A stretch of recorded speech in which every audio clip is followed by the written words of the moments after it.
Hey everybody, this is Jewel. I have not done a video in the longest time, and honestly, I probably still won't. I'm going to start doing videos for the event stories, like I said I would back in September of last year. Yeah, I kinda sidetracked myself on that, but I don't really care. So anyway, we are going to start with Lightning Lord's Wrath, the second event story of Chaosia if you don't count the Dormer saga from the original site. Um, the story begins where Dark, the Balance Keeper of Darkness, splits time into two separate timelines because a really dangerous event is about to happen, and one timeline the event doesn't happen, and the other it does. Now, the only way for time to continue flowing without everything getting screwed up is if the apocalyptic timeline gets fixed before time tries to reseal itself. So, when Dark duplicated time, there's a whole bunch of duplicates of everybody. So, he pulls out Nintendo, Thunder, Gale, and Inazukami, and he pulls them out of time and tells them about the situation and tells them that they need to stop Jewel from destroying the world because Jewel went off the deep end and just started destroying everything. So they go in to fight him and they just find this huge sea of flames and Jewel's just standing in the middle of it and he's just completely psychotic. And so they have a fight, and all of them get killed by Jewel. Like, he just kills them all. Gale lasted the longest. Just thought I'd throw that in there. Um, so Dark pulls them out and revives them. And so he realizes they don't have the power to stop Jewel.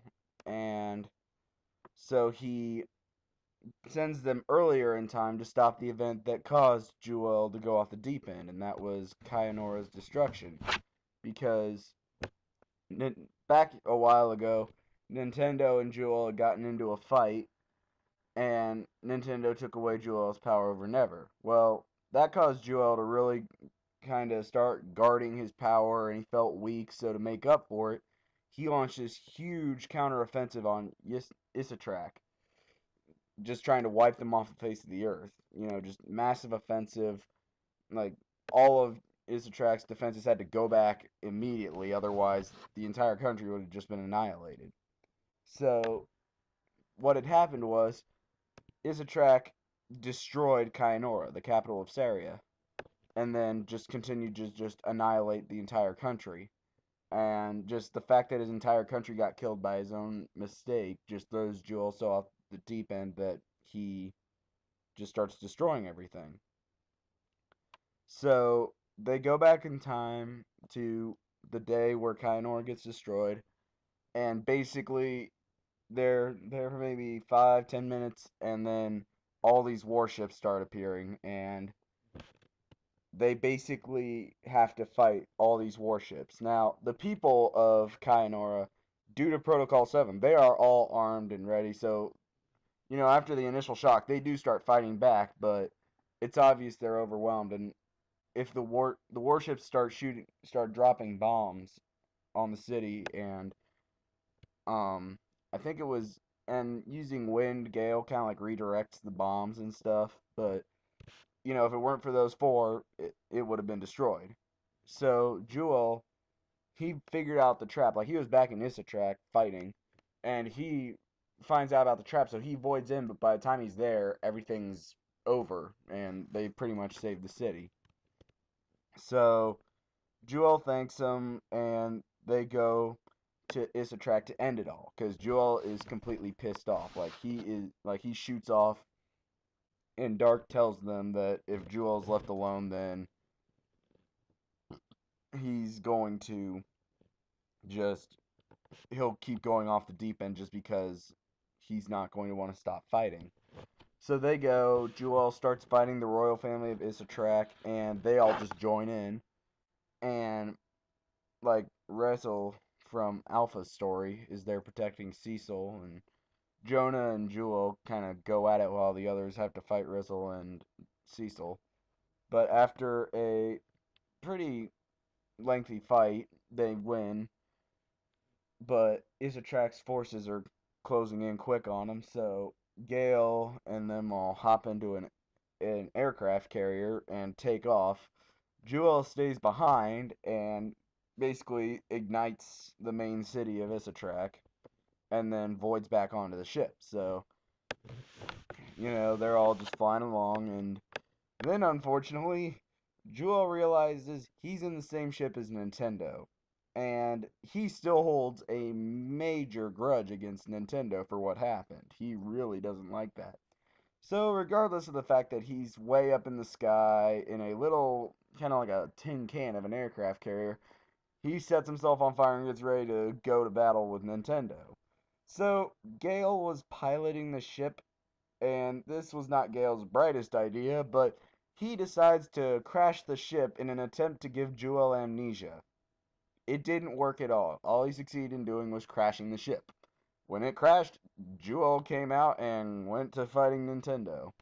So Nintendo quickly was forced into pulling Jewel into the Never Dimension to try to keep casualties to Gale and Thunder low because Jewel wasn't holding back. He had so much excess magic running off, it really was pretty dangerous to be near there. So while they're duking it out in the Never Dimension, all of a sudden all these little portals and vortexes start opening up around the crash site, and Gale and Izukami and Thunder are all kind of confused.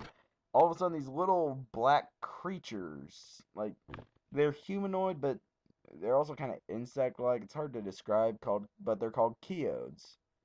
And they just start swarming, and everything they touch seems to dissolve.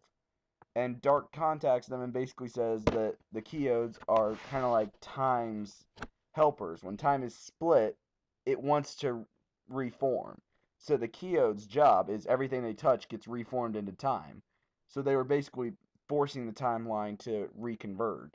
But if the timelines don't match up, if there isn't peace, then it screws everything up and all this stuff just goes horribly wrong. So like the thought processes need to be somewhat similar, but like one Jewel is completely off the deep end while the other's normal. So it caused the timeline couldn't reconverge, otherwise there'd be really bad repercussions.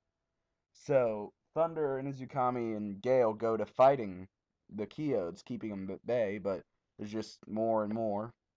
And meanwhile, Jewel and Nintendo just keep fighting, and it actually come at one point causes Nintendo to go into its ultimate form, which is being which is where basically Never gives all his power to Nintendo to use. So like Nintendo basically gets all the power of the Magica. So they kind of went into an ultimate form fight, but Jewel ends it basically by firing a Pure Bolt, and that's a rank, I think, 2 spell. But it's so powerful that, like, just casting it really tears Jewel up, and trying to block it pretty much annihilates all of Nintendo's defenses. So they're both practically down for the count. Like, pain levels are at 100% there, so Nintendo drops him out of the Never Dimension, and so barely staying conscious while they're all fighting, Jewel just kind of looks at the portals and just says, "Why don't you just kill the portals?" And Dark points out to them that, yeah, the portals are vulnerable to magic, so they all just bust down the portals. The Keodes quit coming out, and so they all kind of have a moment's relief of, thank God that's over. And then the ground rumbles and a gigantic scorpion dragon turtle crossbreed just busts out of the ground. And this thing is just enormous. And it just takes off and just flies away. And Thunder wants to go after it, but Jewel just kind of gives him the look of, "Are you nuts? Look at me. I am not in the shape to fight." So time can't reconverge yet because something happened. And So Jewel goes back to Kayanora, gets some rest, and the others do too. It's kind of like Jewel decided to drop his immediate anger at Nintendo. So they're all back in Saria, and they're just kind of taking a break, and then this weird guy who's kind of wrapped in like a cloak and shawl or whatever, but you can't see his hands. He just kind of goes into the castle, like the Kainoran castle, walks up to Jewel, talks to him, and says like, "Thanks for freeing me, buddy." And Jewel's confused, and then there's this massive earthquake, and this, and so in Izukami, everybody's a little confused, and then this guy reveals that the earthquake was caused by him, and that earthquake had just caused an enormous cave-in at Katsueki, the underground kingdom that Inazukami rules. This guy had caved in the entire country. So Inazukami's instantly pissed off. Like, well, actually, he's more like, I don't believe you.